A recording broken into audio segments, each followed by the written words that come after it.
I'm sure there'll be so many ideas being shared on stage. You'll have so many questions as well. So we have to aim for a full house so that when people walk in, they can take the back rows. Thank you. I see some movement. That's promising. So in the morning, when I introduced the Future Earth Summit for today, I had mentioned a few focus areas, and the first of it was advancement of renewable energy sources. And we are going to do justice to that point very well in this afternoon because, as I mentioned, we have 7 expert speakers coming on stage, representing various sectors or, let's say, various aspects of this topic. And it's going to be a lot of ideas coming on stage today that's going to fuel our future, quite literally. This session is named Fueling the Future, Green Initiatives and the Promise of Hydrogen Revolution. And it's my pleasure to bring on stage our speakers one by one. Let me start with Shri K.R. Jyothilal, IAS, Additional Chief Secretary, Govt of Kerala. Hearty welcome, sir. Yes, I'll call all of them one by one. Dr. Ranjit Krishna Pai, F-level scientist with DST, Govt of India. Hearty welcome, sir. Dr. G.V. Shankar, Senior Advisor and Consultant with Axiom. So, Shri Sudarshan Suryawanshi, Chief Operating Officer of Axiom India.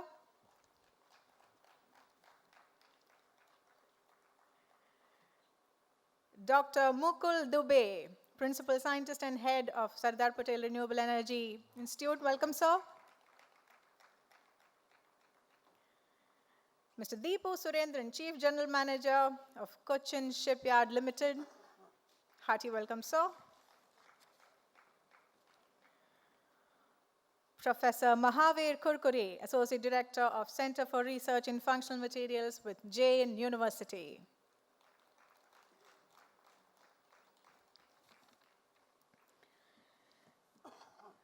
Our first speaker from this panel is a senior IAS officer whose leadership has been vital in advancing the state's energy policies and development projects. Very proud to present to you Shri K.R. Jyothilal, IAS. Do you want to follow the panel discussion format or first to make a presentation? Okay. Yeah. Is this your slide? Which one? Forward. Okay.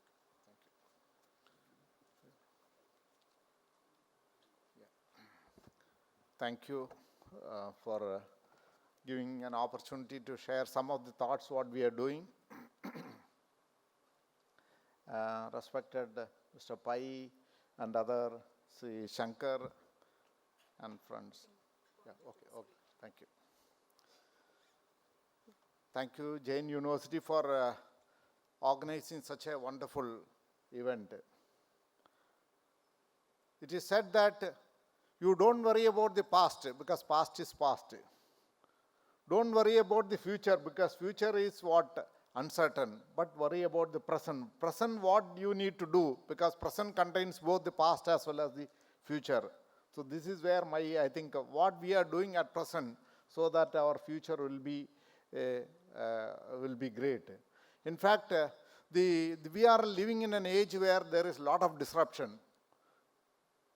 In fact, in the world of business, first disruption was the spice trade. People thought that spice will keep their food, preserve it. Later on, they realized that refrigeration is only that you are not knowing the taste difference. Then I think refrigeration, ice companies have come up across the globe. Then later on refrigeration, now even that is also getting disrupted. We are in the last and lasting disruption stage of this year, this century, whether it is AI or all the robotics and energy transition.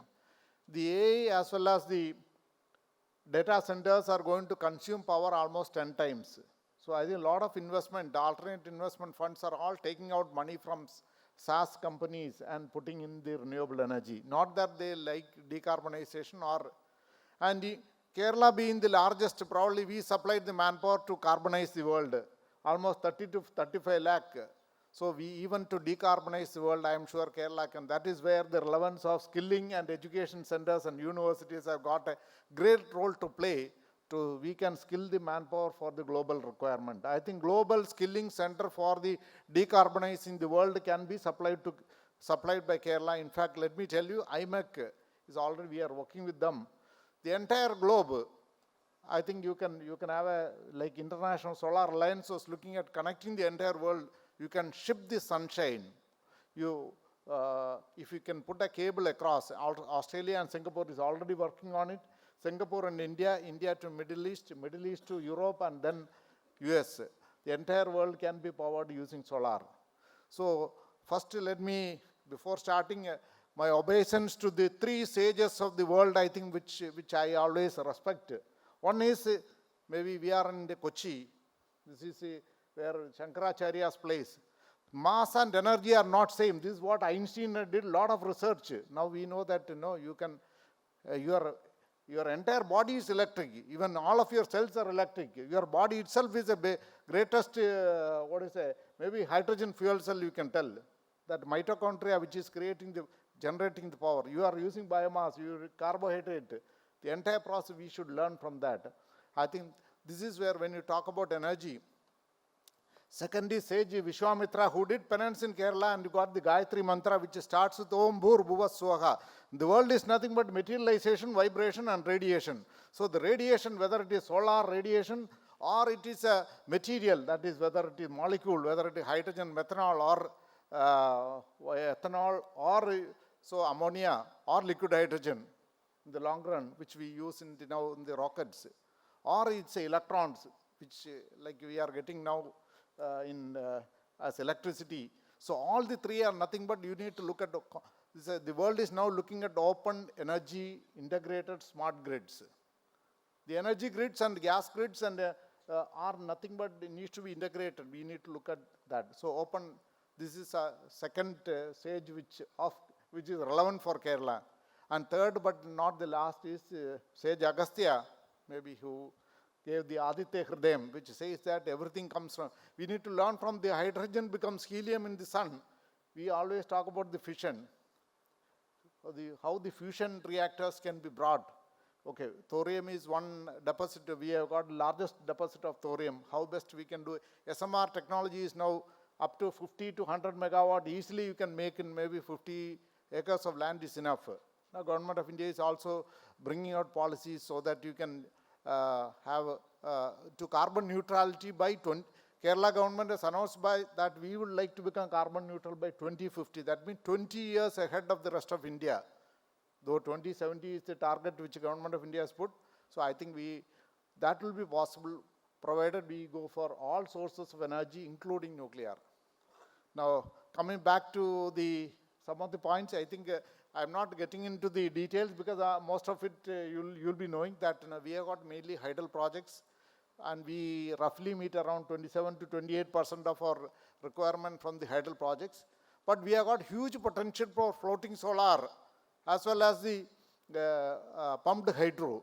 Roughly around 6,000 megawatt is what we estimated. The government policy is in the final stage.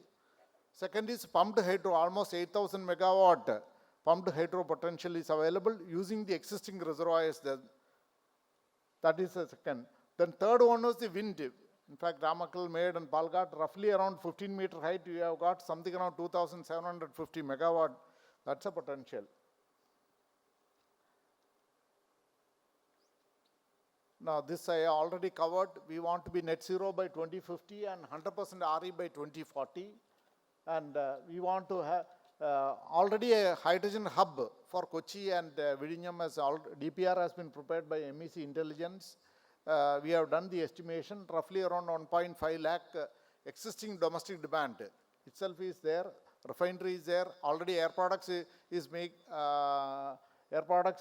invested in that they make from hydrogen from the natural gas. Then FACT, ammonia they are importing. In fact, world's largest import of ammonia is only into one country, that is India. That is almost 21.2% of the world's import of ammonia is there to India. So that itself shows that enough domestic demand is there. That's why the hydrogen ecosystem will be a successful. Then earlier Europe was thinking in terms of like Morocco. But Morocco, if if there is a purchase contract doesn't go through, where will they use the hydrogen? So that's why I think a lot of investment, what was proposed by Europe, had to be withdrawn. In fact, the banking sector, they asked for insurance coverage. And that won't happen. At least we have got enough demand within the country itself. Then the adequate transmission infrastructure. We are now looking at maybe 10 gigawatt CTU capacity, so that these ports, any investment, ISTS charges have been waived by Government of India, so we have got, we will have enough, CTU as well as the STU capacity, so that, any industry can make use of the open access and have green hydrogen production. Then knowledge-based industries, I think Kerala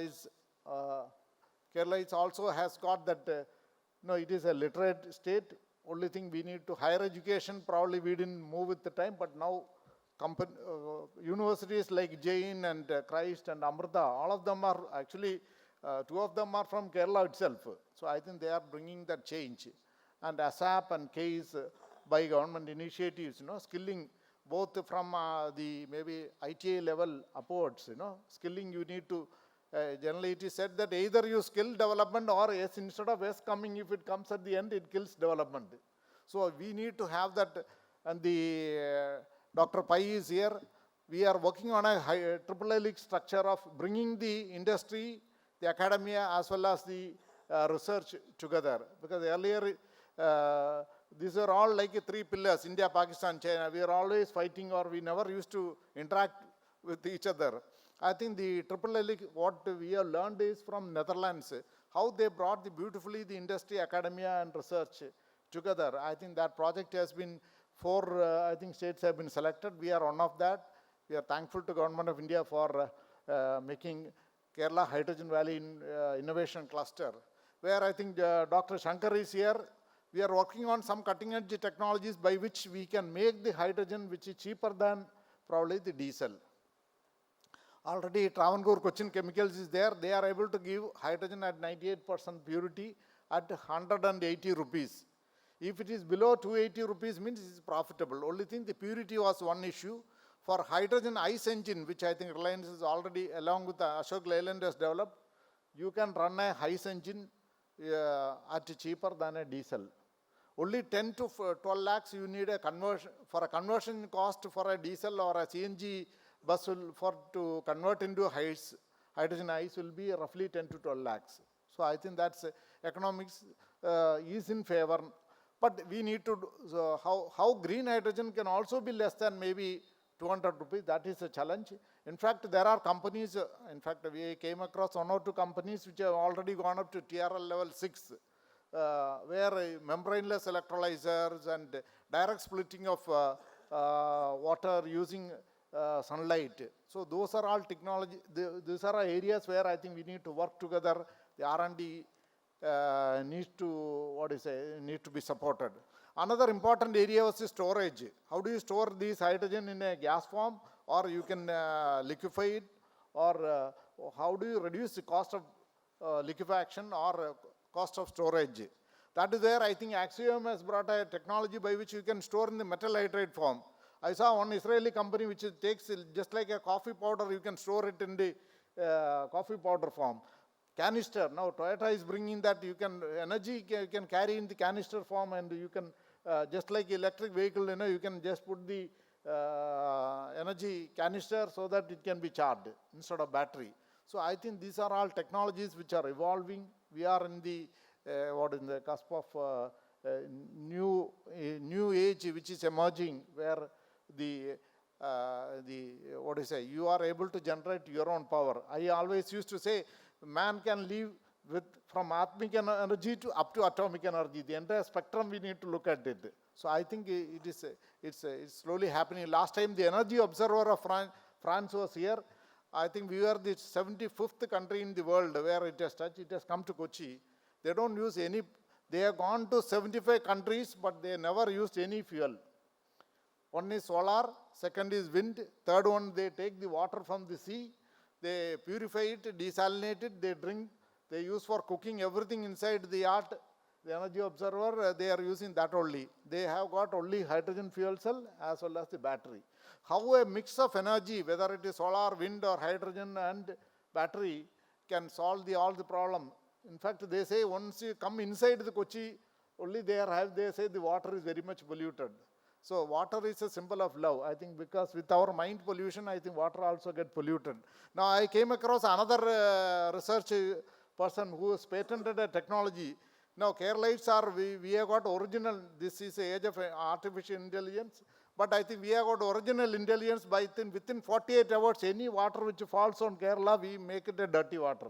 That much original intelligence Malayalis have got. Then this guy said, this German fellow, he said WME, his company name is WME. In fact, Mr. Patel, who he only sent to me, who did the Central Vista, he says, any dirty water you give me, I will make it fresh water using solar or wind. In fact, so I think probably all the lakes, we should be able to get it cleaned. And in fact, last World Hydrogen Summit, one of our colleges got the hackathon only on this ground. They said how I can use the STP water, 100 mld STP water from the water authorities, like it is called Water and Wastewater Authority. How to convert water into wastewater is also our core competence. So that wastewater, 100 mld, he will convert into fresh water which can be used for hydrogen, so that there is no need for additional fresh water for hydrogen generation. I think that's another good initiative probably some of the colleges have taken. Now, these are, maybe I am not getting into details. So PM Kusum, we are targeting 1 lakh solar pumps, and PM Suryagar, probably this is one project which we have got 99.2% growth rate in last 1 year in solar installation in rooftop. Probably I don't think any other state can match with maybe our base is less. Almost 250 megawatt has been added to I should thank all the people who have participated in that. Roughly around 67,000 houses have gone for solar, rooftop solar in last 1 year. We are looking at 10 lakh people to be covered. Then green income scheme we give to the BPL families up to 3 kilowatt. 1 lakh houses we are targeting. Floating solar, I said. Private investment, if we add, roughly around 6,000 megawatt is what we are looking at. Then electric vehicle, 1 million electric vehicle, out of which I think we already crossed 2.5 lakhs target. In fact, the highest growth rate of EV in India is in Kerala, mainly in the two-wheelers, almost 12% growth rate. And that too without any subsidy. Only infrastructure is the main incentive. There is no subsidy which you are giving. Then green hydrogen I have already covered, 5 lakh tons per annum is what we are looking at. Then 90,000 jobs we plan to create by 2030 and 1.67 lakhs by 2040. So I think the various, stage right from ITI to Polytechnics to BTech to MTech and various courses have been designed. In fact, Professor Chitra Rajagopal from the IIT Delhi is helping us. Shankar is here. Then all the university, we had one round of meeting with all the universities, Jain, Christ, Amrita. So we will soon be launching new courses so that, safety is very key as far as the hydrogen economy is concerned. Standards are already there. So I think that process safety, we can offer good courses. In fact, Mr. Pai will be mentioning about after the last visit, probably how best we can, one is testing centers we need to set up across the country. As postdoctoral, I think China sends their people to, in fact, last time the IMF Deputy MD, she was mentioning, Gita Gopinath was mentioning, China sends people in bulk to the Harvard on economics. But we never thought of that. No, I think this is where they send to Netherlands, all the universities, top universities, government also funds it. So I think it's a very welcome initiative that Government of India has come forward to support in sending our postdoctoral fellows to these foreign universities so that they come with the latest knowledge in this sector. Then TNO also, probably Faraday's lab, all of them can collaborate with our research institution. I was just listening to some of the ISRO scientists. India is known for the frugal innovation. No country can match us in cost because we probably Indians, in innovation we talk about, I think I would like to just mention that Kiran Karnik, I think 5 more minutes I'll take. Yeah. Kiran Karnik, who was a NASCOM chief, he was once mentioning, India is known for the best innovation. The example he has quoted is his batchmate in IIM. He started after doing MBA. He started selling washing machines in Punjab. Then he asked, how come washing machine, suddenly Punjabis have become like, very crazy for washing machine. He said, the washing machine is used for lassi making because Punjab, they drink lot of lassi. So, whereas your mixies cannot make so much of lassi. Whereas washing machine you top and the output is directly given, the jar can be filled very fast. See, this is, I'm just giving an example, like innovations. In fact, ISRO is able to make the rockets at the lowest cost in the world. And they brought almost 250, more than 250 MSMEs have brought under that, and I think how a beautiful system they are able to make. I think our Indian scientists, given a chance, they can do wonders. So that is, I think the age for India has come. Now, coming back to the hydrogen economy, what are the areas we have identified, what all areas, like 1 gigawatt of electrolyzer plant, what all projects, or the post we will be looking for. I think this nutshell shows how much job can be created. In fact, ease of doing business, probably Kerala is ranked the number 1. Maybe now we are working on one more thing, cost of doing business. Cost means even a delay also costs. So how best we can, so that the return on investment will be the maximum. So on automotive R&D hub, because Nissan and a lot of companies are now coming forward, because R&D and research, probably India, Kerala being the birthplace of the greatest scientist ever born on earth. Let me tell you, no scientist of the world has got technology to go to sun, moon and stars. Probably the king of Kerala is the only person in the history who had tried to change the planetary position of earth, where the earth rotation got affected for a microsecond. So I think we have got the scientific bent of mind and thinking. So we should be able to lead the country and the world in science and technology. I am sure it is, if ISROs, most of the top scientists are all from our state. So why not we may leverage that? I think the time for Kerala has come, and it's happening, whether in IT parks or space technology or in the molecular biology or Sri Chitra and all these, in fact, stem cell research, etc. I think they are doing wonderful works. Why Kerala? Because I think, see, in India, all the states have got everything, but except one item. If you take Himachal, they have got water, they have got gradient so that they can have pumped hydro, they can do renewable energy throughout, but no port. UP has got everything, but no port. If the port is there, but they may be on the either western side or an eastern side. We are at tip of India, as Nostradamus has predicted, where the 3 oceans meet.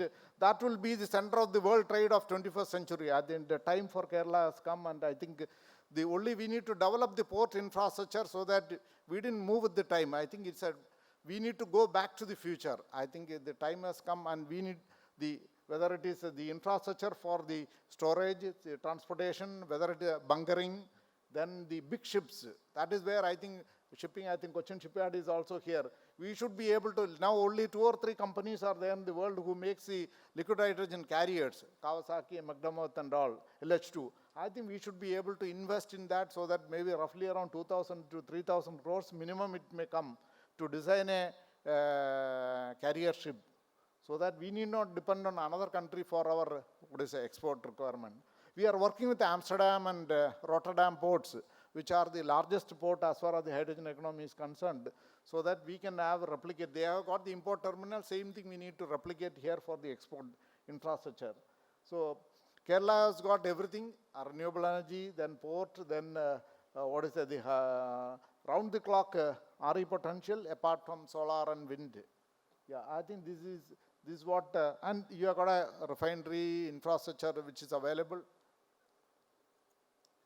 Now, this is the our target, as I said, we are looking at reduction of cost to probably we may be able to come down below 200 per kg for the green hydrogen. As research suggests that it may be possible for biomass based already for water hyacinth or any waste compressed biogas to hydrogen. Now technologies are available which makes it much more cheaper. And we have earmarked, in fact, some of the reforms on the land availability. I always used to say Kerala is a place where we couldn't give the 3 feet to Vamana, only 2 feet we could give. Probably even now we couldn't acquire the land. So land shortage is there. To address those issues, some reforms are suggested so that the clean technology companies, we should be able to give the estate areas like rubber or plantation sector, part of it we should be able to make use of for the clean energy companies. I think this is one reform which is in the pipeline. First 100 megawatt electrolyzer we will be giving subsidy so that investment will be attracted. As of now, 5 companies have approached, including Renewable, Petronas, Infinity, etc. So I think there is one company recently has come, they wanted to take carbon dioxide from FACT and then generate hydrogen and make methanol, so that methanol can be used as a fuel for Kochi, for the marine applications. We have these are all some of the projects which have been approved by the ARA for running between Cochin and Trivandrum, the hydrogen trucks and HICE trucks, which is recently approved. This is a project which I was mentioning, Hydrogen Valley Innovation Clusters, where all this innovative technology, in fact, a very, very interesting thing is, generally methane is supposed to be a harmful thing. Now we have, Mr. Shankar is here, Dr. Shankar, he has brought the technology by which you make CH4, hydrogen is taken out, the carbon is deposited in nanoparticles, you can make graphene out of it. And the Global Center of Competence on Graphene is also there in set up at Trivandrum by the Digital University. They are working with them so that we can generate revenue from methane itself. And in fact, Kochi, maybe Alapi area has got a lot of peat gas. Peat deposits are there, which is nothing but, I think, methane you can convert into hydrogen and graphene, I think, or carbon black, which both has got a good market.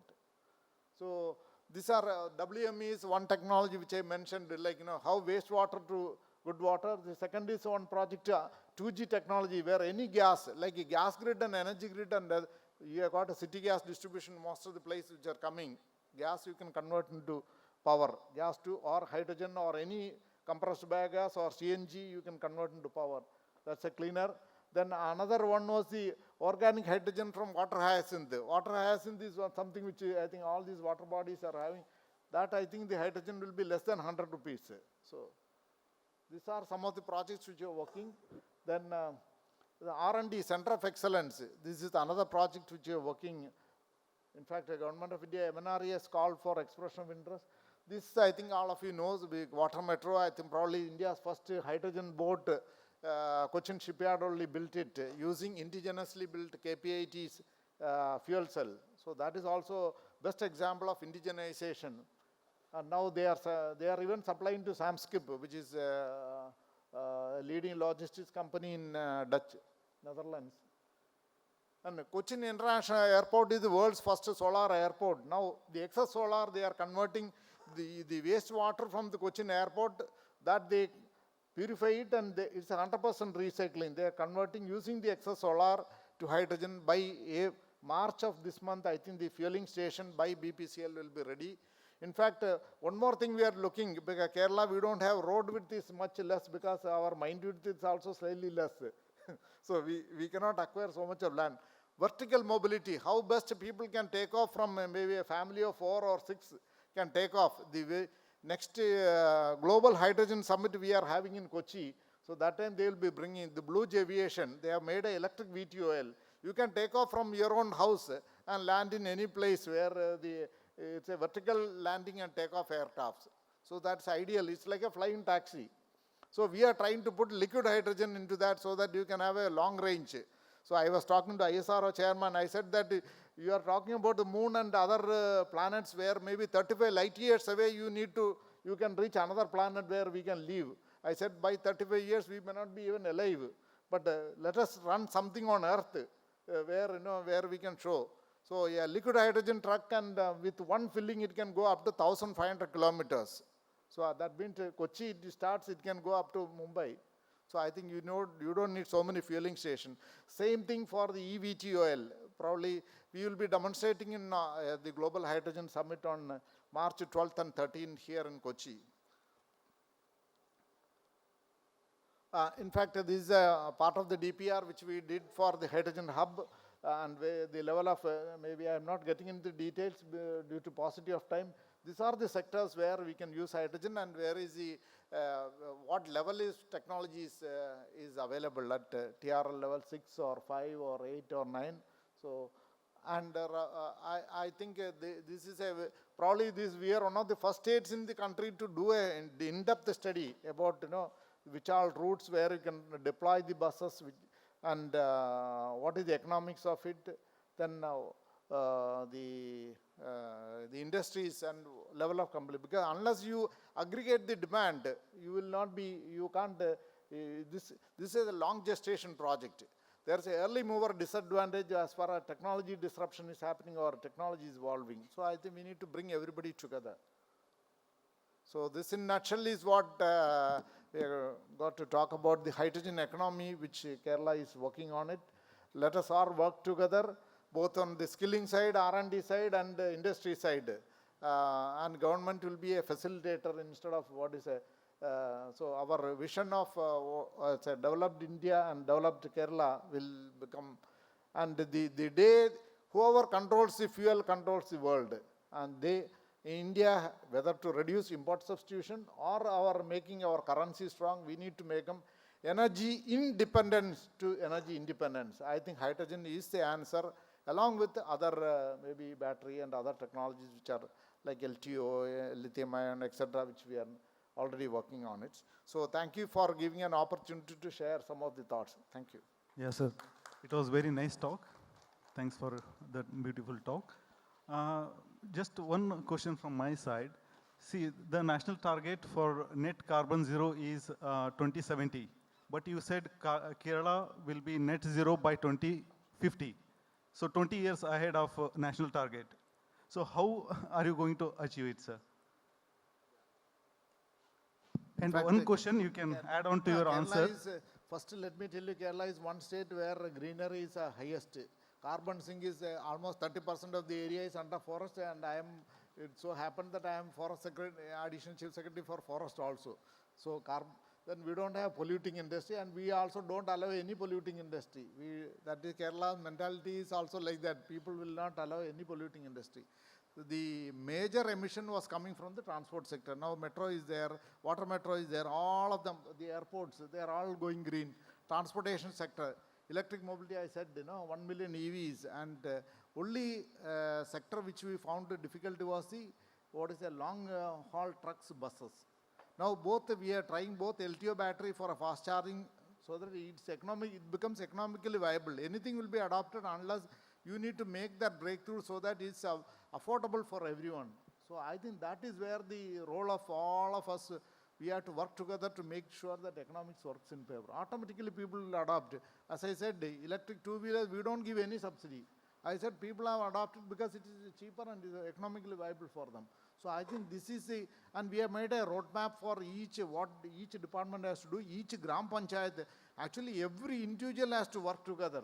Unless you cannot have that only one department or somebody, some limited number of people working together. So in fact, we gave target to each panchayat. 85 such panchayats have come forward. Let me tell you, all the government buildings in Trivandrum now we have gone for solar. We have done 18 megawatt in last 1 year. And we got the Shanghai award because only city in India which has got 18 megawatt installed in 1 year is all the government buildings. Now we are trying to put how, instead of the mass storage, whether we can go for storage by the masses. You need to involve the public. The battery itself can become a source of revenue for the auto owner or the two-wheeler owner. Yeah. So that is where I think it's happening. Amazing example for other states, sir. I really have to comment this one. And another quick question is, what about government initiatives to industries, etc.? Are there any subsidies? why they opt, green hydrogen, which is very expensive compared to fossil fuel right now? Yeah, in fact, we put something around 200 crores has been announced in the last budget as a viability gap funding. That's where I said, first 100 megawatt electrolyzer, because we are not a state which is very comfortable, because our slightly, maybe economically we are maybe our growth rate is good, but people are rich, but government is poor. So we need to have within our capacity whatever support we can give for the infrastructure side. Instead of giving subsidy directly, like IRA, they are giving $2. It's not sustainable. The moment the government changed, Trump came, everything is washed out. Instead, had it been infrastructure, like I give infrastructure support, say for example, storage, bunkering, pipeline, technological development, these are all things which are going to make the sustainable changes. In fact, let me tell you, World Economic Forum at Davos has taken Kochi Hydrogen Hub as a model for the last World Hydrogen Summit. I think today probably the announcement may come.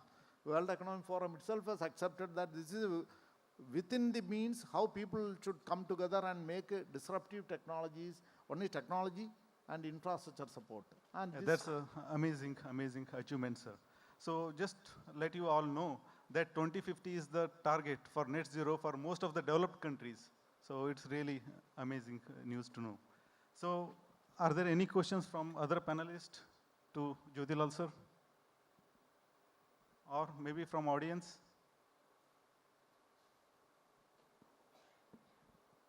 Okay, so maybe we can go to next presentation from Dr. Ranjit Krishna Pai from Department of Science and Technology, Government of India.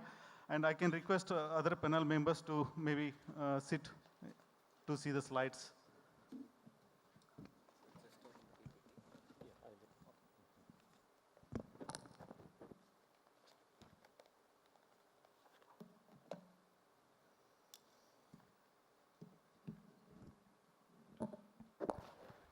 So good afternoon, everyone. So I'm happy to be here, representative of Department of Science and Technology. And today I will be presenting DST's Clean Research Initiative, especially Hydrogen and Fuel Cell Program, which I'm handling at DST. So in India, the way of operation concerned with the Ministry of Science and Technology, which in turns comprises the Department of Science and Technology, then Department of Biotechnology, and CSIR. So these have been the three main operational agencies. But apart from this, governmental funding is not only comprised of this, although we are going to look mainly at what these agencies are doing. So there is a lot of other opportunities such as MNRE, MOP, and public sector unit that comes under the government. So Ministry of Petroleum and Natural Gas is becoming a very key player in the transition to renewable resources, and especially from the transition from petroleum to natural gas to hydrogen. And then we have Ministry of Earth Science, DSIR, and so on. So all these governmental agencies are coming and putting forces their input, although the main execution agencies as far as the hydrogen and fuel cell program is concerned is the Department of Science and Technology. Further, India presented the following 5 nectar elements of India's climate action. So our Prime Minister introduces India's Panchamrit at COP26 in Glasgow. So India to achieve net zero status by 2070, India to achieve a reduction of 1 billion tons of CO2 emission by 2030, India to reach 500 gigawatts of non-fossil energy capacity by 2030. So 50% of its energy requirement from renewable energy by 2030. And India to reduce its emission intensity of GDP by 45% by 2030. So vision of clean energy is to support upstream end of the research to generate advanced knowledge for potential application of clean energy, to develop a baskets of R&D-led solution for low carbon emission technologies, pilot scale deployment of lab-proven clean energy technology for techno-economic evaluation in partnership with industry as technology providers for accelerating the technology to higher TRL level and market readiness. And finally, to promote national, bilateral and multilateral collaboration between academic, utilities and other stakeholders, adaptation of global best practice and technology acceleration. Climate, Energy and Sustainable Technology Division seek to strengthen national and international cooperation of social deployment and development, particularly in the thematic area, carbon capture and utilization and storage, climate change, clean and alternative fuels, clean coal, smart grid, building energy efficiency and solar energy system. So the main program, which is material for energy storage and hydrogen and fuel cell program, which I am handling. Today my talk will be mainly on hydrogen and fuel cell program. So before starting to the National Hydrogen Fuel Cell Program, I would like to talk about something about mission innovation, because most of the national program is coming under mission innovation. So what is mission innovation? So the whole concept of mission innovation started in November 2015, when the heads of various different governments, including India, represented by our Prime Minister, Sri Narendra Modi. Mission Innovation Platform is one of the most powerful and enabling platform which brings a lot of countries and a lot of technologies on board and enable collaborations and collaborative effort to take on challenges that are global importance. So, and in that context, Mission Innovation 2 was launched to accelerate technology, particularly with the emphasis on Paris Accord, which India is a part to. And that is the main idea, is to reduce the global warming. And that is where the energy becomes a very important part of this entire cycle. Since Mission Innovation was announced, Material for Energy focused on identifying opportunities to support these 4 missions and one of the innovation community and their unique material needs. So some of those ideas are reflected in this slide. So if we appreciate that, each mission innovation initiative is at slightly different stage of development. So Material for Energy would like to participate in your individual roadmap in order to prepare to assess whether material acceleration platform could be applied to solve material problems that would advance you towards your goal. So in some cases, we are already developing the self-driving lab to address missions need, particularly for hydrogen and carbon dioxide reduction. So there is also a major project on battery storage under Horizon 2020 known as Big Map that works within the Material for Energy broader ecosystem.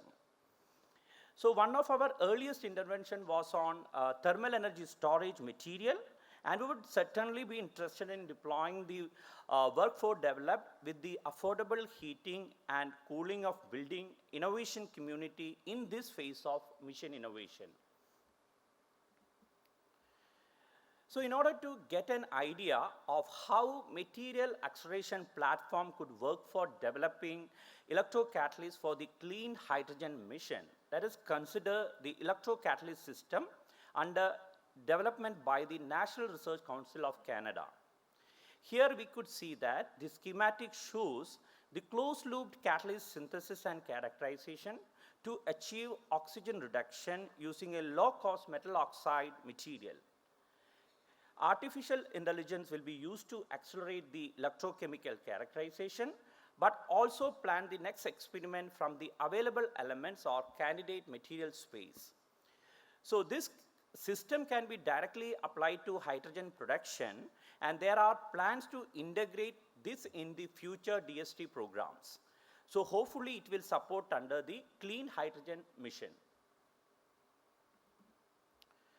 So the ongoing program that we have stepped into now is focusing more and more faster innovation to bring the translational project into reality and at the same time do it in a cost-effective manner. So that was the challenges that the DST started out when it decided to take on the Integrated Clean Energy Material Acceleration Platform. So we shorten as IC map. Here we could see that IC map is divided into 3 verticals. Let's say bioenergy and hydrogen map, material map, and storage map. And if you see, each map has a number of PIs on board. 10 PIs comprising bioenergy and hydrogen map, and each of this has a very direct and concrete connection to our commitment to Paris Accord. So I should also mention that as far as the Indian contest, this has been a program that right from the start, it has taken up top-down approach. So it is a goal-oriented, mission-made program, which we are trying to achieve through this. And what is common between the 3 verticals is that every single vertical has a very strong role of artificial intelligence, machine learning, and data analytic that is inbuilt of each of these verticals, so that actually enable in silico processing, not only the data mining, through integrated clean energy material acceleration platform, we have access to a large databases. And though the most of it done in a productive manner, rather than trying to do an experiment and to understand the results. So it is now become inverted, where the machine learning and data analytic combined with the artificial intelligence is now trying to guide the entire program and enable the material discovery at a faster pace and at more cost-effective manner. So the other main aspect of this is a translational implementation. So it is always stressed on how is this technology, the concept that you have developed, going to translate to ground reality, and this has also been factored in these 3 verticals. So DST has taken up deployment of hydrogen and fuel cell technology program in 2018, and the focus is on creating volume and infrastructure towards demonstrating of niche applications. So I'm not going to read all the program you can see here. We have advanced hydrogen and fuel cell program. We have some bilateral program like Indo-Danish joint call in green hydrogen. Then finally, we have Hydrogen Valley Innovation Cluster recommended by DST. So under HVAC call, means Hydrogen Valley Innovation Cluster call, there are 4 valleys are under consideration, and the fund is making available 50 crore per valley, and final funding decisions are expected by March or April 2025. So here are some of the areas supported under DST's ongoing program under hydrogen productions, hydrogen storage and distribution, and hydrogen utilization. DST also supported very important 2 platforms. It's called MECSP platform. One is we funded to IIT Mumbai for energy storage platform on hydrogen. It has been established to carry out material and system research, prototype demonstration, and technology development. And the lead organization is IIT Mumbai, and 4 partnering institutions. Here you can see that IIT Guwahati, IIT Kanpur, Tirupati, and NIT Roorkela. So the technology called metal hydride-based hydrogen purification system developed under this center has been transferred to NTPC. Then another center we call NFTDC in Hyderabad, and this center is established at the Non-Ferrous Material Technology Development Center at Hyderabad with a core theme of hydrogen-based material to energy devices. And the focus of this center will be a specific hydrogen-related system. Here we could see the network of researchers engaged in center comprises scientists from Bangalore, IIC Bangalore, IIT Madras, IIT Bhubaneswar, and Sri Chitra Tirunal College of Engineering. So we have supported almost 9 crore has been sanctioned by DST to support this Center of Excellence. Some of the, before going into the Hydrogen Valley, I would also want to show some of the key outcome from our DST project. here we could see that Banaras Hindu University has developed a technology called quantum-powered green hydrogen production with a photocatalytic system for efficient green generation, achieving a production rate of 1 liter per minute using 10 gram of quantum photocatalyst. And this technology has been transferred to Aparat Engineer Private Limited, and this technology was approved for large-scale implementation by the Indian Navy headquarters, joining hands with Quasar Investment Company, UAE. So this is the technology developed under IIT Mumbai. The lead PI is Dr. Pratibha Sharma. They have developed metal hydride-based multi-stage hydrogen purification system, capacity of 6,000 to 10,000 liter per batch, developing 99.9 purity, using low-grade thermal input in the range of 30 to 50 degrees Celsius. And this technology is also transferred to National Thermal Power Corporation. Here some other outcome also coming from IIT Mumbai, metal hydride-based hydrogen storage system for two-wheelers. Now, the main topic today is because I need to talk about Hydrogen Valley, because one of the Hydrogen Valley Innovation Cluster is recommended in Kerala state. So it's very important to know to all these students and faculty what is Hydrogen Valley. And we are looking forward, a lot of manpower which DST can train them. So we are coming up with the 30 fellowship program for faculty, joint PhD program, and postdoctoral program. So in order to, before explaining what is HVIC, I would like to talk about what is Hydrogen Valley first. So a hydrogen valley is a mini hydrogen economy that integrate several steps of the value chain and various end users in a regionally defined scope. So in the past, we have seen demonstration project mostly focusing on single application. But Hydrogen Valley is the next development step. So it showcases the full potential of hydrogen as an energy vector. So the objective of Hydrogen Valley is to demonstrate how technology development in the entire value chain of hydrogen, such as production, storage, and transportation, as an energy vector fit together in an integrated system approach. So through industrial deployment at a very small scale, we are starting with 2 tons per day and 500 tons per annum. So this concept as a national initiative to foster green hydrogen transition has been taken up by the Department of Science and Technology for showcasing and deploying technology advancement at the industrial level across the green hydrogen value chain, and to create interconnected hydrogen ecosystem across selected region of India. We have selected 4 regions I am going to explain you. So as a clear sign of growing and maturing hydrogen market, Hydrogen Valley has started to emerge all around the world.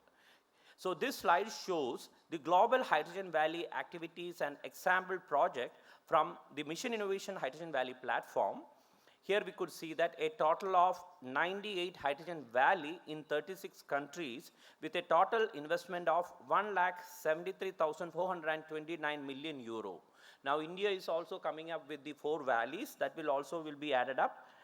So mission members together with, India is also the member, together commit to delivering at least 100 large-scale integrated clean hydrogen valley worldwide by 2030. We are in 2025, this already 98 valleys are already come up. So these will generate economies of scale, pushing down the clean hydrogen cost to catalyze the development of a global clean hydrogen economy. So what makes a hydrogen valley? So in all the hydrogen valley, the concepts are unique and depends on the specific objective and regional circumstances. So there are common characteristics of what constitute a hydrogen valley. Let us look into the first large in scale. So all hydrogen valley go beyond R&D and demonstration. They are large in scale and have at least a double-digit million euro investment in size. So it typically also includes several sub-projects that make up the larger valley portfolio. And secondly, they have a clearly defined geographic scope. So hydrogen valleys are hydrogen ecosystem that covers a specific geography. Their footprint can range from a local or a regional focus, for example, major port and its hinterland, and to a specific national or international region, for example, a transport corridor along a major waterway. And third, a broad value chain coverage. It is also a very important because along their geographic scope, hydrogen valley cover a multiple step in the hydrogen value chain. So ranging from hydrogen production to the subsequent storage of hydrogen and distribution to off-takers via various methods of transport. Then fourth is supply to various end sectors.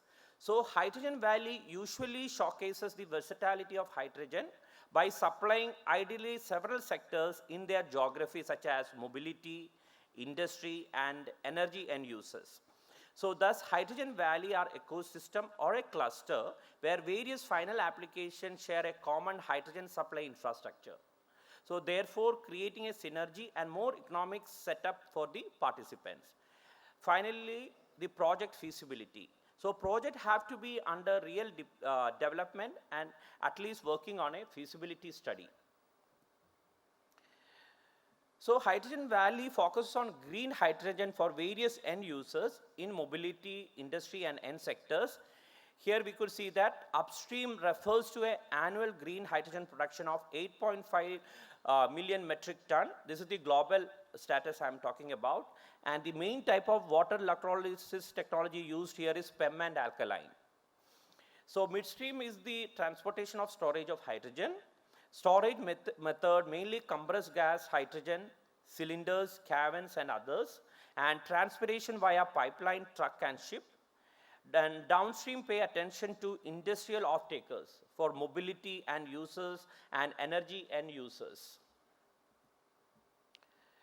So location for setting up Hydrogen Valley. So the Hydrogen Valley need to be centrally located in a region where there is a robust demand and multiple takers for the hydrogen produced. So for example, green electricity will be supplied from a solar plant located within the premises of Hydrogen Valley platform. So this green energy will be used to power an electrolyzer, which will in turn generate a green hydrogen production. The hydrogen generated would then be used in multiple applications ranging from power generation, microgrids, locomotive, and fertilizer manufacture. So being a pilot demonstration for Hydrogen Valley, the volume of hydrogen generated would be less and would also be consumed locally by customers. So therefore, a mix of high pressure storage in combination with cylinders or pipeline for local transport would be an ideal. The main scientific priority and challenges for the different pillars and activities are listed here. I'm not going to read this slide. You can see here under hydrogen production, water electrolysis will be the main technology. Then you can see the hydrogen storage and distribution. Then hydrogen end users and transport. And finally, hydrogen end users, clean heat and power. So Hydrogen Valley terms and definitions. So, however, across different nations around the globe and the evolving hydrogen economy in them, different terms and definitions have developed. So, these include primarily hydrogen hubs. We can see some in United States and Australia, they're called as hydrogen hubs. Then hydrogen clusters, which we can see in China, Australia, and some part of the Europe, and hydrogen ecosystem also seen in some part of the Europe. So while the outline characteristic of a hydrogen valley not necessarily apply to all the project labeled under this definition, they most often have at least one of the following attribute in common. So DST also expect to follow similar strategy for let's say hydrogen hubs or a cluster we called as a hydrogen valley innovation cluster as a local agglomeration of various hydrogen users, and shared infrastructures and joint supply sources are essential to scale the industry and take the new hydrogen economy to the next level. Jyothilal sir has already showed the Kerala Hydrogen Valley and how many users are involved. You can see many industries are very important industries also involved in that. So this I'm going to skip this slide because this, yeah. Dr. Mahavir was asking one question during the, after the Jyothilal sir has, why the cost is too high. So you see many of the, for example, electrolyzer, stacks and all coming from, abroad. We have to indigenously develop to reduce the cost. So let's say in terms of electrolyzer, there are a lot of companies working on producing alkaline electrolyzer in India even today, but there are only assembling the electrolyzer. So 90% of the people who produce alkaline electrolyzer in India, the stacks, they are brought from China. In the case of PEM, also the stack is coming from outside. Some of the startup has started, assembling, or some are indigenously developing also. They are in the nascent stage. And the second most important part is the rectifier and transformer. Though lot of transformers are made in India, rectifiers are still important. So if these all components we have indigenously developed in India, of course we can reduce the cost. So these are the recommended HVAC. Here we can see that HVAC, IIT Jodhpur, we have recommended one, and you can see the lead applicant is IIT Jodhpur. Then we have Pune HVAC, Bhubaneswar HVAC, and Kerala HVAC. So Anand is leading, so we made it Anand HVAC. And these are the summary slides. 4 recommended HVAC is coming up soon. We are hoping March we will be, our Prime Minister will be launching, officially announcing these 4 valleys. So in this slide I have summarized these 4 valleys. These are their production route, then production capacity, then storage and distribution. There are some, I think Pune is going to use the compressed storage. Odisha will be pressurized container. Again, Jodhpur is compressed storage. And Kerala will be compressed storage and metal hydride. And these are the utilization. Yeah. Now, this is the last slide. One more slide is the last 2 slides I would like to wind up my talk here. DST's Hydrogen Valley Fellowship Program. This is the upcoming program. It's very important for the faculty as well as the student. Here you can see the objective. Objective is to foster global collaboration, enhance research capability, and accelerate the development of Hydrogen Valley initiative in India by facilitating knowledge exchange and skill development through structured fellowship program. Here are some of the suggested topics. We are also conducting one brainstorming section to identifying the priority area on March 7th at DST. We will be inviting all the industries and many of the experts to identify the areas. So fellowship will be, the next slide will be more clear. We will be coming up with 30 fellowship, academic faculty, that is duration of 1 year at University of Groningen. Then joint postdoctoral fellowship, that is 10 in numbers. Total duration will be 2 years. At least the PhD students have to be spent at least 1 year at Groningen University, maximum of 2 years, because 2 years will be in India and 2 years will be in Netherlands. Then we also having joint doctorate PhD program and joint postdoctoral program. So the University of Groningen will not charge any bench fees. So here you can see the funding agency will be mainly Department of Science and Technology.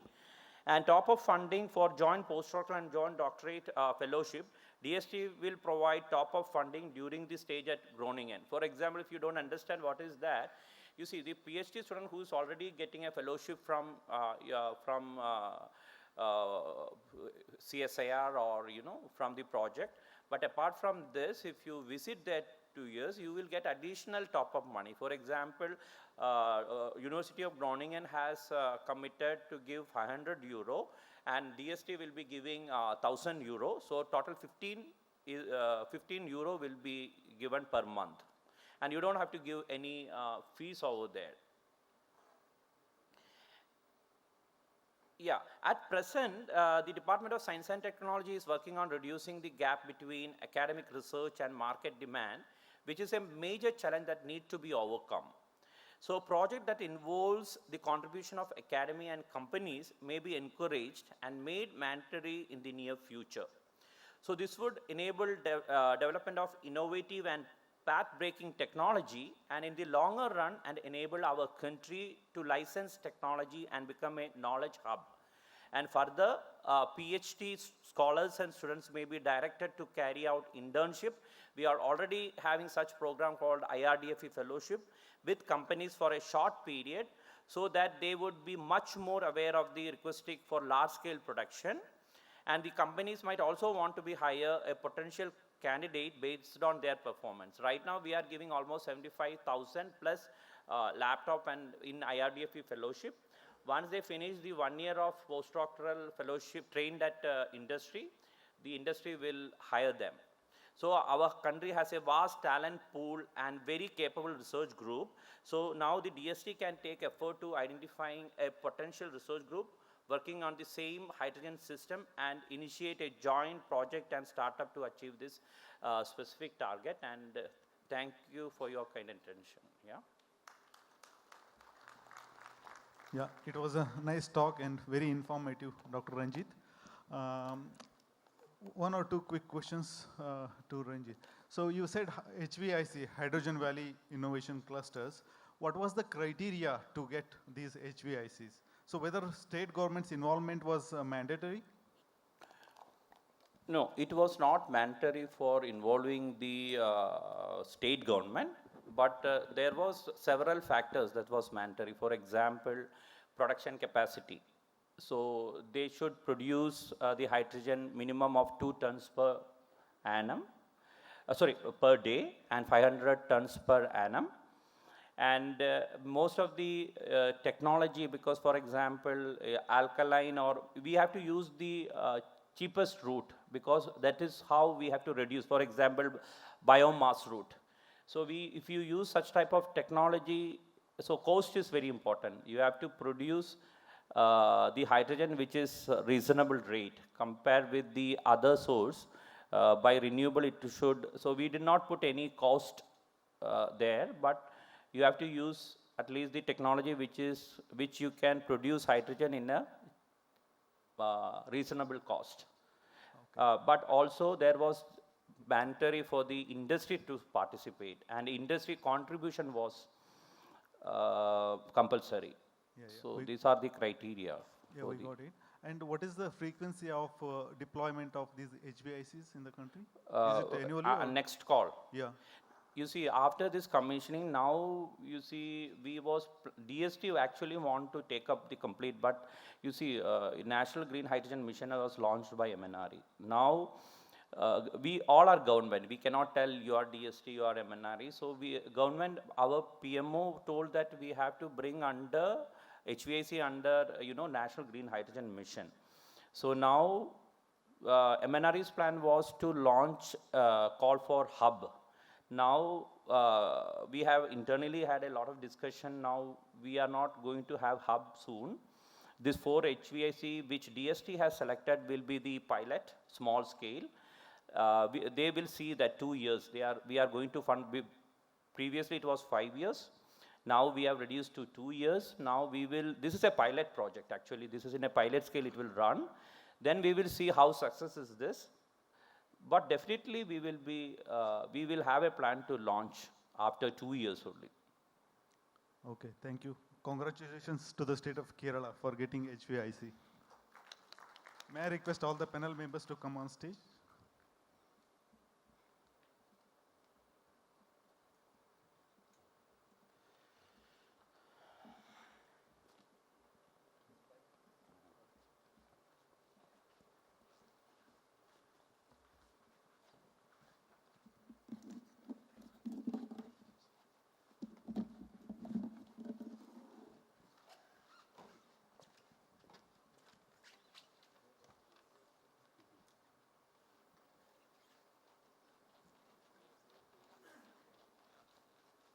Okay, my first question is to Dr. Mukul Dubey. He's a scientist. So in a layman's perspective, why there is so much of hype about hydrogen? Why can't it be used like other gases like LPG, CNG? can you please just give the layman's perspective? Can you please explain the fundamental physicochemical properties of this hydrogen? Yeah, thank you so And much. also, if possible, you can provide the coding: green hydrogen, gray hydrogen, pink hydrogen, etc. All right, so thank you so much for this question. We have seen there is a lot of emphasis on the green hydrogen. We have seen this state of Kerala's view, the center's view and everything. When it comes to energy, it becomes really a little bit of philosophical mindset. When you look into the periodic table, it's all about energy that we look about because energy runs everything. So if you look at the periodic table, you have got 118 elements out of there. But look at the God's choice, they have made the entire biological system using hydrocarbons, carbon and hydrogen entirely. And all the hydrocarbon is used as gasoline in fuels and everything. So the energy we derive mostly is from the hydrocarbon. So the calorific value, the heat value of the fuel that we use becomes really important. And the second consideration comes is the emission from there. So the calorific value of hydrogen is very, very high actually. It is around 120 megajoule per kilogram of hydrogen. Now, if you look at the same in terms of petrol and diesel, it is somewhere around 40. It is 3 times less. So that way, yes, hydrogen, despite being the lightest and the smallest, tiniest molecule in the periodic table, has the highest heat value that we can use. Apart from the nuclear energy, which of course go to gigajoule. Now, coming to the emission side, we have, when we burn hydrogen, we get only water outside actually, water vapor. So we do not have the carbon emission, carbon dioxide, soot or carbon monoxide. So that way it is safe. So far as physicochemical properties is concerned, of course, tiniest molecule, it has got the boiling point around minus 200 degrees centigrade, which of course you must be studying. But then safety point of consideration, this physicochemical property become really important because it is highly inflammable. The flame temperature goes to around 3000 degrees centigrade. So we need to be really safe, and 4 to 75% of hydrogen concentration in air can catch fire. So yes. So that way it is very important to understand that. The color coding based on the methods of production and the emission, we have different categories. The green hydrogen, which we all are talking about, has almost no emission of carbon into the atmosphere, which is derived from mostly the electrolysis, that is hydrogen production from water. The blue hydrogen is there, which of course uses natural gas with some carbon capture into that one. Then we have got gray hydrogen, which again has the hydrogen production from natural gas or coal, but it has got carbon dioxide emission into the atmosphere. The black hydrogen is of course the dirtiest one that we produce from the gasification route, burning of coal and all those. Then we have got turquoise hydrogen, which comes from the methane pyrolysis, and we get into the yellow hydrogen and the pink hydrogen. Pink hydrogen comes from powering through the nuclear ones, and the yellow hydrogen comes from powering from the renewable resources. So yeah, of course, hydrogen is a better fuel when compared to LPG and CNG because of the less emission and highest calorific value that we can have. Yeah, so that's all. Yeah, thank you. Very nicely explained. And just to add on to Dr. Dubey's explanation, so when LPG burns, we can see a blue flame. When hydrogen burns, it's invisible. You cannot see the flame at all. So that makes it very challenging to use. So I think you agree with this one. Yeah, definitely, definitely. Thank you, sir. And next question is to Dr. G.V. Shankar, sir. Can you please provide the overview of the current innovations and technologies to produce green and other hydrogen at the industrial scale? What are the bottlenecks in adopting green hydrogen technology in industries?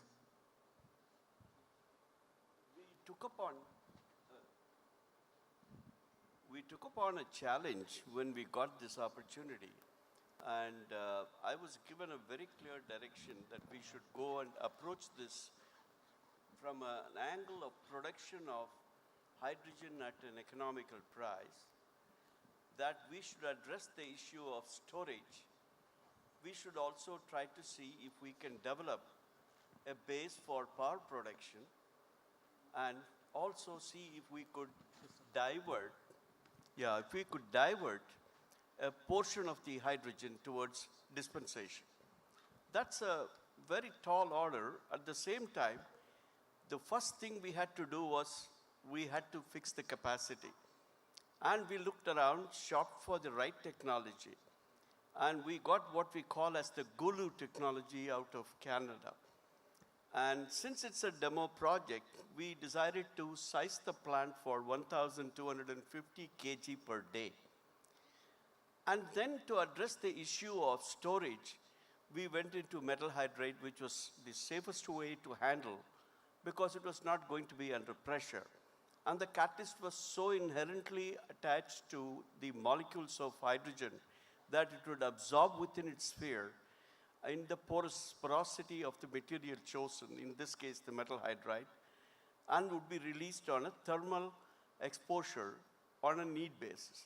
You can store hydrogen forever and you will not have any problem because it is still not under pressure. Now you have to take out this hydrogen and be able to use it for power production, which means we have to develop a whole range of capabilities. In India, we have only one or two companies now focusing on that.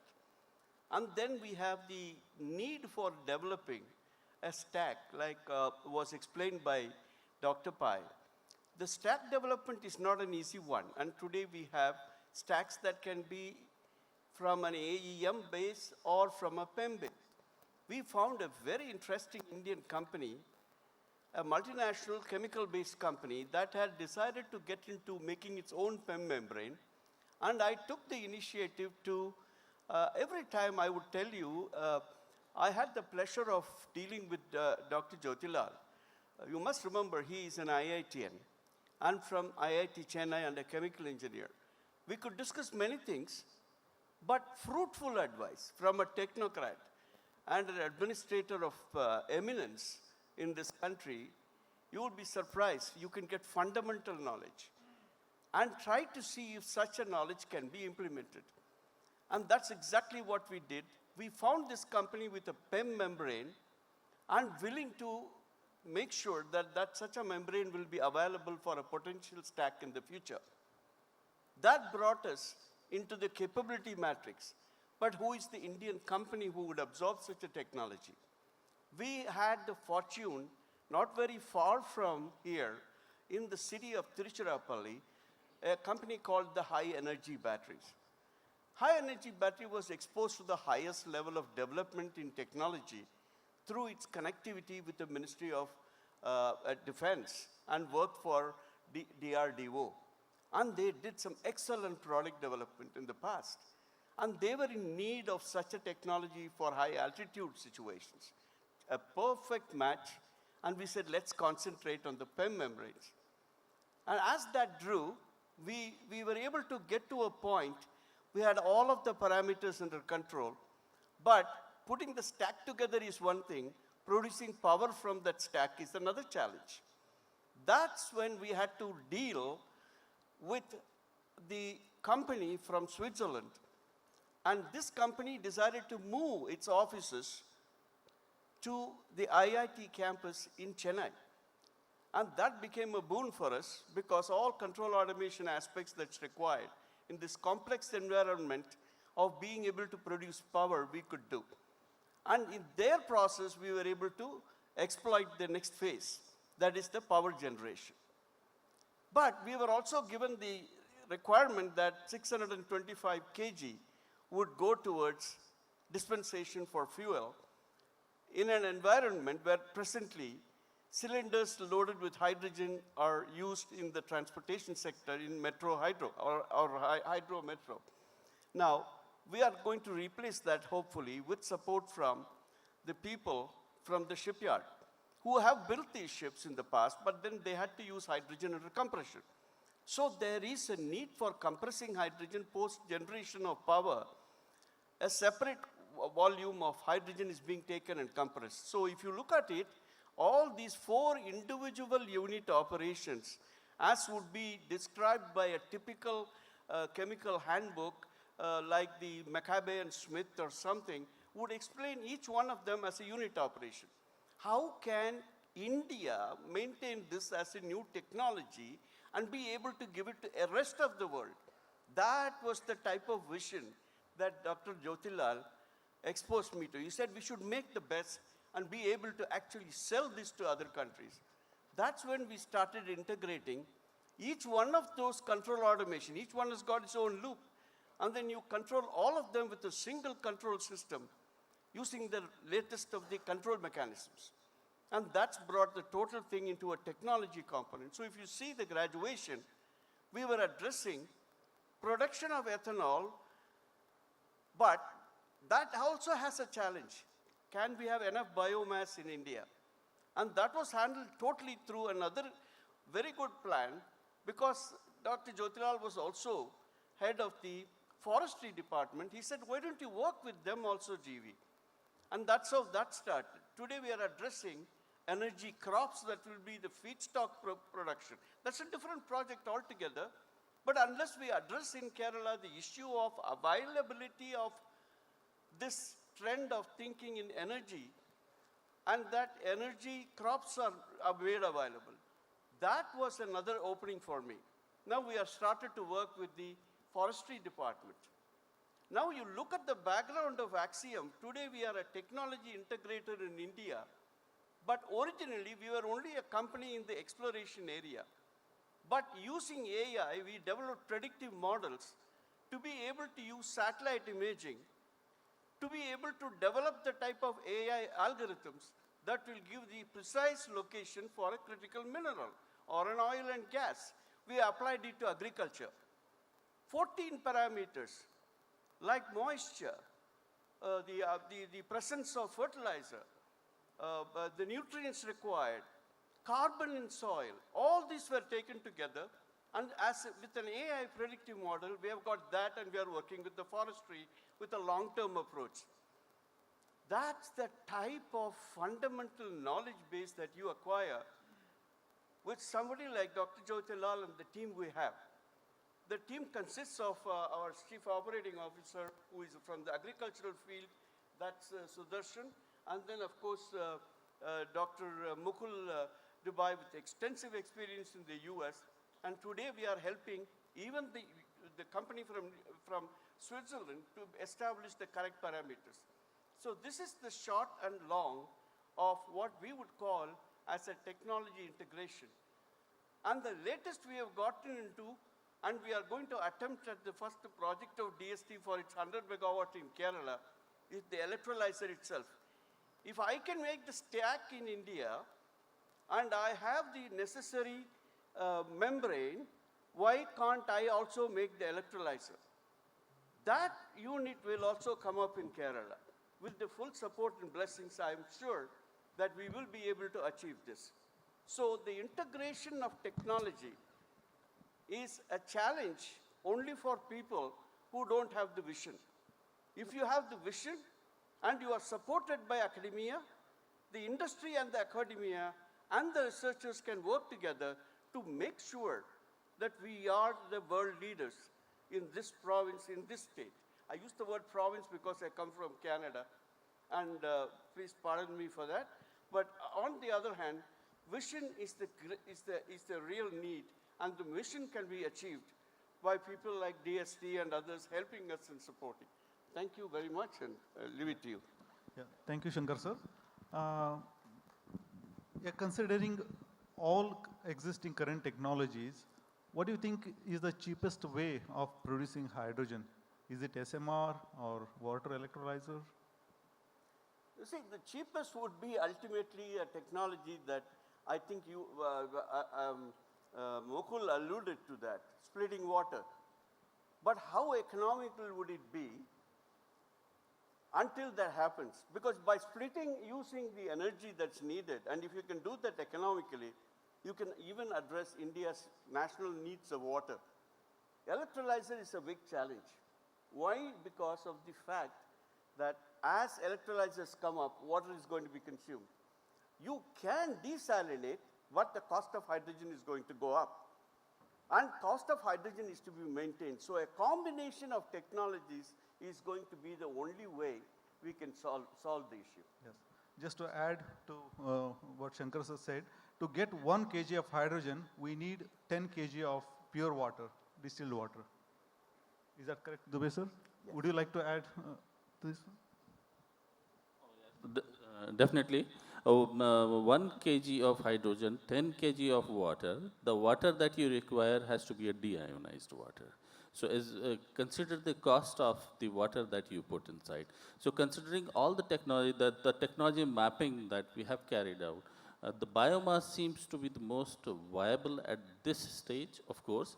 Electrolyzer technology is coming up very rapidly, and we are foreseeing that in next 5 to 6 years, we will be having few technologies with better efficiency, low energy input use, and I think that will be competing with the other technologies. But as Jyothilal sir also has pointed out, and Pai sir has also pointed out, that in future we will be having to have a good energy mix rather than one single technology.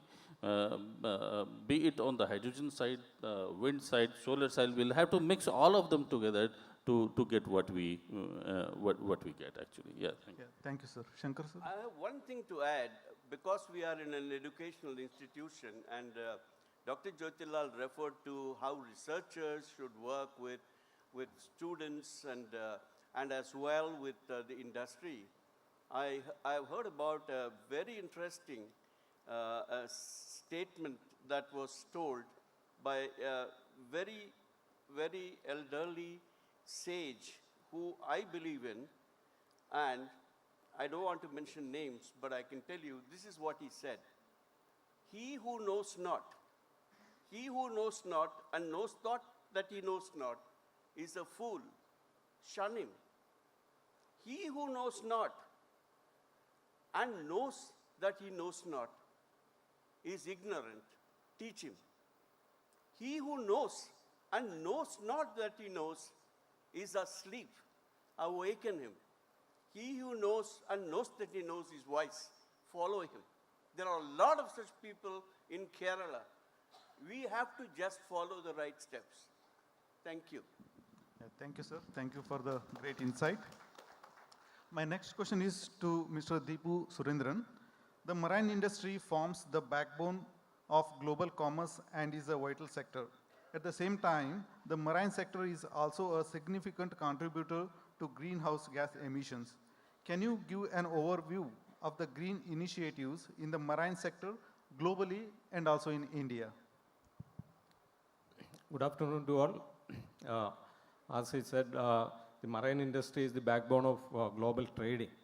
Around 80% by volume of trade is happening through sea.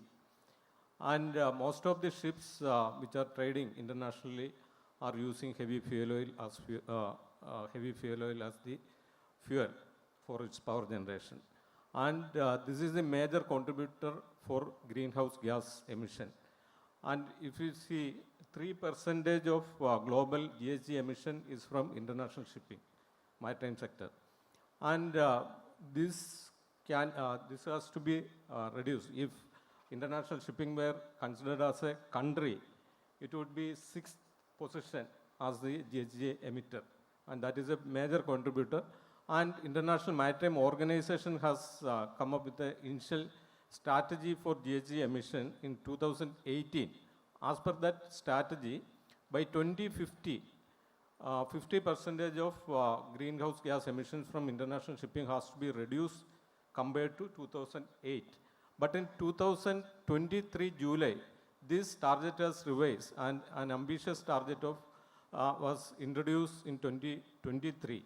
As per the new target, by 2030, 40% emission has to be reduced from international shipping, and by 2050, net GHG emission has to be achieved. Net zero emission has to be achieved.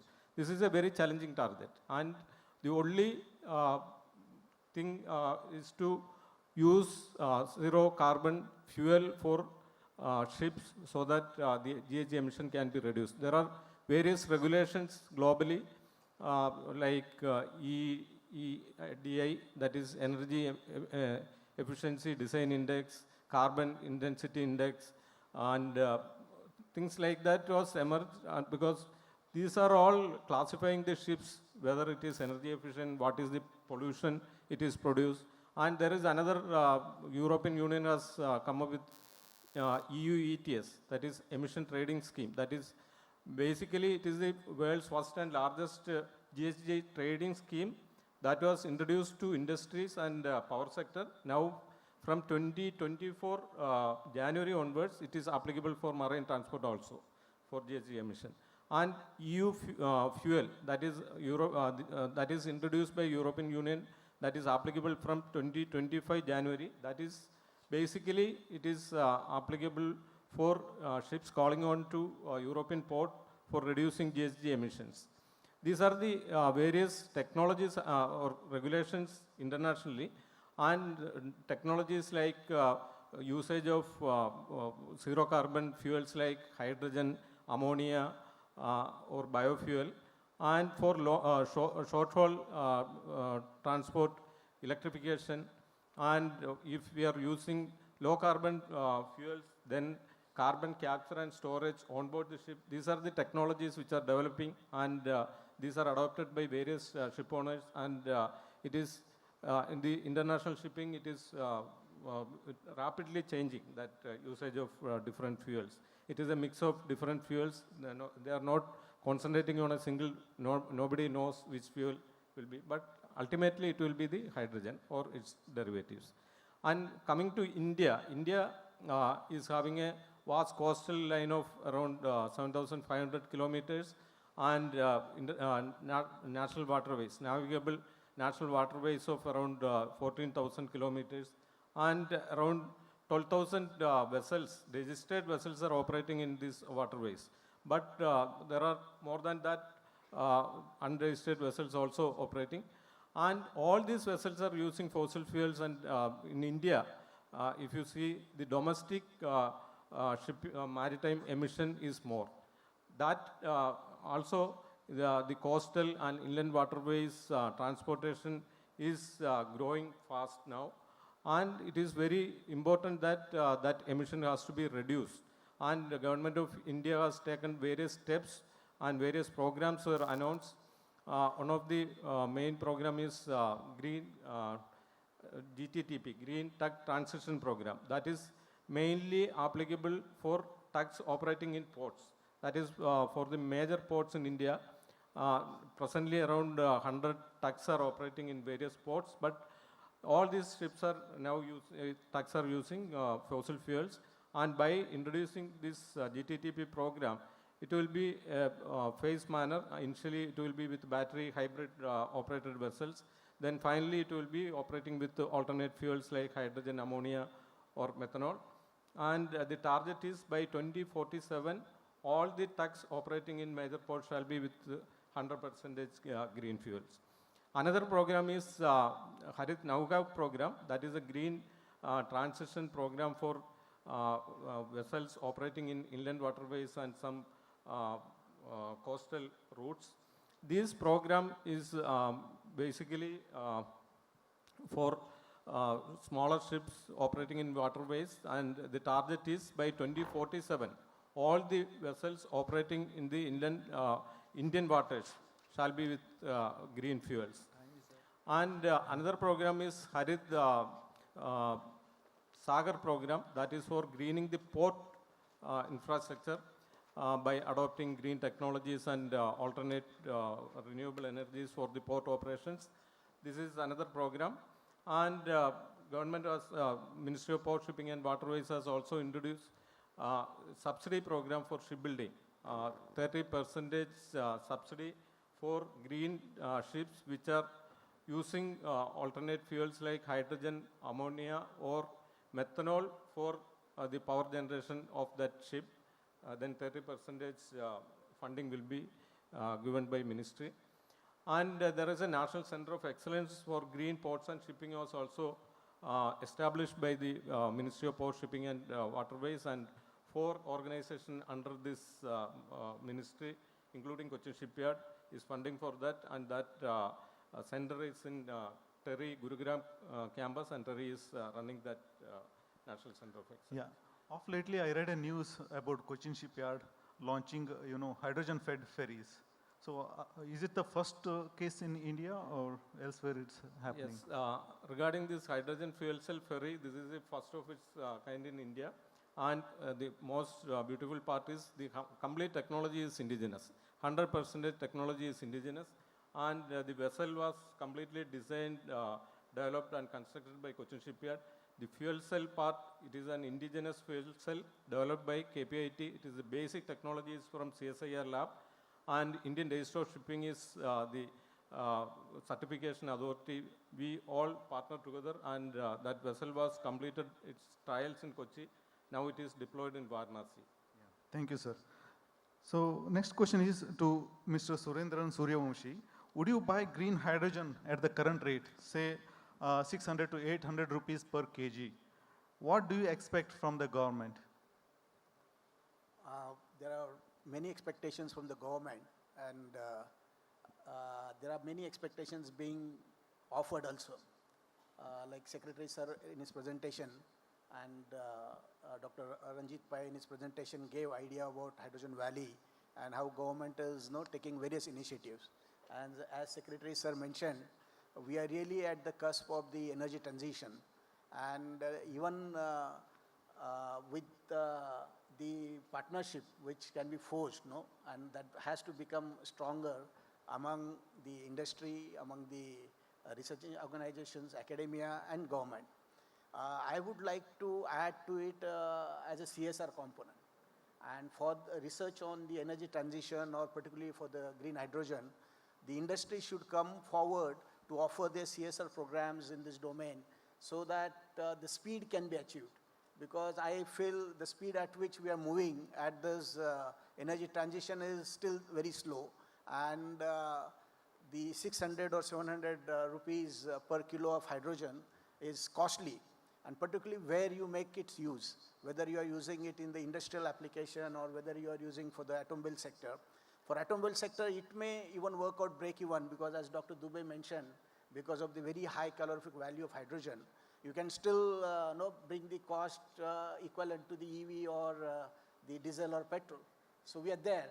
But as Secretary Sir mentioned, what our target is going to be is getting this cost of 700 to 800 rupees per kilo to under 200 rupees a kilo. And that's our target. And going further, it can be equal to $1 per kg. And this is achievable. And as Dr. Mukul Dubey said, bio-route could be one. Then I would like to add to there is the waste to energy. We have enough waste in the country, and that can be converted. There is a municipal waste, there is agriculture waste, there is industrial waste, which can be used. And Dr. Mukul Dubey was talking about the blue hydrogen and gray hydrogen and green hydrogen. And these definitions sometimes restrict to bring down the cost. But there are technologies available to reduce the gray hydrogen or convert gray hydrogen to green. How? By achieving your carbon goals. So you can get your carbon emissions reduced. There are technologies available which can be used where natural gas is being burnt or coal is burnt. With a single scrubber system, you can convert the syngas into hydrogen. But at the same time, all your SOx, NOx and carbon emissions can be reduced more than 90%. And those technologies are available. And one of the technologies that Axiom is supposed to bring, the first of its kind, will be implemented in South Africa for in a thermal power production plant, where all the SOx, NOx and carbon emissions will be brought to less than 90% of the present technology. So if technologies like this can be implemented in our thermal power also, and also where hydrogen can be possible, from waste to energy or coal to energy, there you can make it green by using these technologies. And you bring down the cost of hydrogen, which is presently at 700 to 800 rupees a kilo, to under 200. Thank you, sir. So we have almost come to an end. So one last question to everyone. Maybe you can take 1 minute each to answer this question. Will India be achieving carbon net zero by 2070? Are you skeptical about it, or are you optimistic? Maybe we'll start from you only, sir, Suryawanshi, sir. I'm very optimistic, and as I would always like to draw parallels with the solar. we never believed that solar would be used so well in the country and so many solar power projects would come up. And India would be able to achieve 200 gigawatt that we have the capacity today in the country. And we are talking of achieving 500 gigawatt by 2030. I would also draw parallel with ethanol. We always used to compare India with Brazil and whether we'll be really able to contribute 10-15% of blending that we do today, and we want to increase it to 30%. We can achieve 20% by 2027, and by 2030 we may go up to 30%.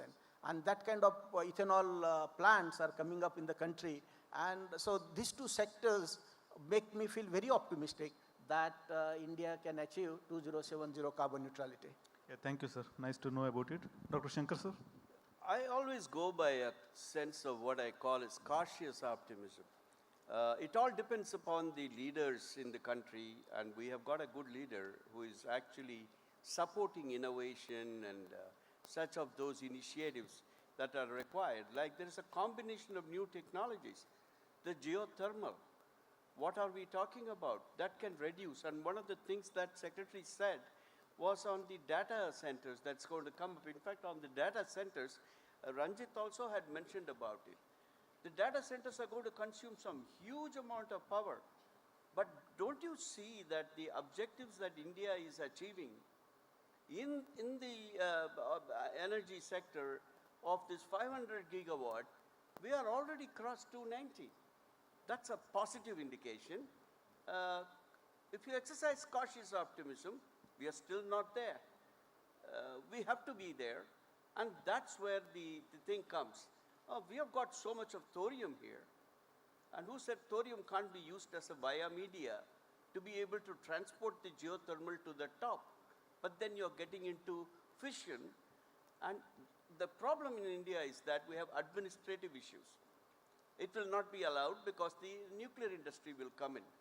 So as long as those barriers, that's why I'm hoping, hope against hope, that my neighbor here either becomes the MNRE secretary or the chief secretary and do both. We can't have such intellectuals sitting only in one place. We need a national consensus in this. That's my sense of cautious optimism. Thank you. Thank you, sir. Jyothilal, sir? As Dr. Shankar has mentioned, so it is three things. It's where there is a vision, mission and passion, it will happen.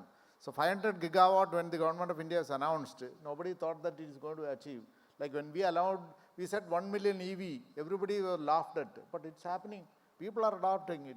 So now the solar panels, the prices come down drastically. So I think it will happen.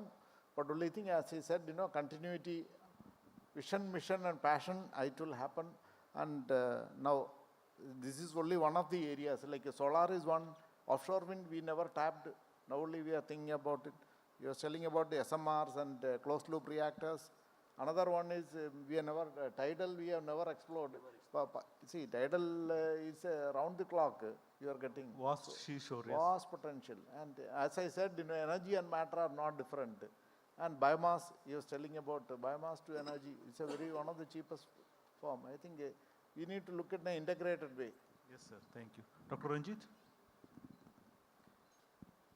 So as a clear, sign, you can see that Ministry of MNRE is launched now National Green Hydrogen Mission, and total outlay is, I guess, 19,000 crores with different initiatives. They have call for proposal was there, so you can see the hydrogen hubs are coming, testing facilities are coming. DST also come up with many initiatives like Hydrogen Valley Innovation Cluster, different call for proposal for hydrogen individual calls such as Advanced Hydrogen and Fuel Cell Program, bilateral program, several bilateral program. Now next month we are going to launch Indo-French call for proposal for green hydrogen. So definitely there will be a massive change in hydrogen economy. We hope that coming up with these 4 valleys, you see, initially we was thought that we will give 18 months for just to set up the infrastructure. Now, MNRE want to speed that. That is why we now 5 years reduced to 2 years, and the 5 years funding now we giving in 2 years, so that they can take this as a pilot project, then go into the larger scale. So, yeah. Thank you, Ranjit. Mr. Deepu, sir? Yeah, I also think that this will happen because there are a lot of innovations, research is happening in these areas. And as I said in the marine applications, already international shipping, the target is 2050 for net zero. And Government of India is also introduced various programs for domestic shipping in the marine sector. All these targets are coming by 2047.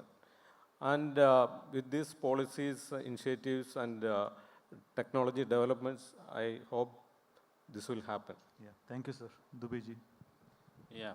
Yeah, definitely. I have seen the transition, as Sudarshan sir said, about the solar transition, heading the solar energy division at Aspirations Long. I have seen it has gone from 25 to 3 rupees per unit, which was initially felt to be not achievable. The installation capacity, the installed capacity has achieved its target much before what it was planned for. So things are happening, there is a huge motivation, and with the government support and the support from the industries like Axiom, international companies, I'm sure this thing is going to happen. But I will be telling you from the scientist point of view, working on the ground, and I'm sure many faculties, researchers, and students will agree on to this one, that it just feels like that I am pushed into the battlefield actually, because there is an urgency to it. The kind of investment, 10 trillion investment, of course, government is taking care of that.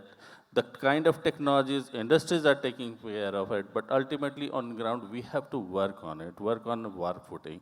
If we all, like Sir was saying, academia, industry, and government, we all join hands, work together in good resonance, I'm sure this thing is going to happen.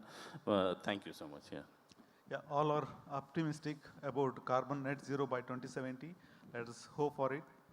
So probably we'll be achieving it. Thank you all. And on behalf of whole Jain University, I would like to thank all the participants who came all the way here and be part of it. Thank you very much. Thank you, Professor Mahavir Kurkuri, for the moderation. And I'd like to bring our Honorable Dr. Krishna, NVH Director and member of the Chancellor's Advisory Board, onto the stage to present a memento. Also, Dr. Sridharamurthy, member of the Chancellor's Advisory Board from Jain University, to present a token of our appreciation to all gentlemen on stage. So many ideas, concepts, plans, initiatives discussed on this stage about green alternatives, green initiatives to fuel our sustainable future. As it was mentioned in the morning, we really hope that we have action pointers to take away from here, and we got lots of them in the session for sure. And it was a session packed with data, insights, so many points for us to take forward. Such an eminent panel from such diverse backgrounds, which also brought forth their perspectives.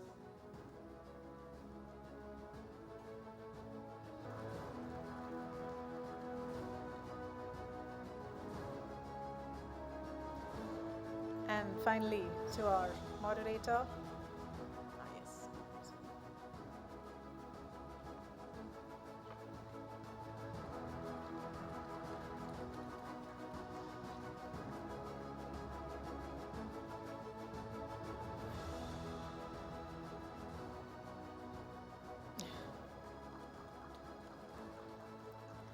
We request all of you to step up to the center stage for that one final group photograph with both our advisors. Yes, yes, sir.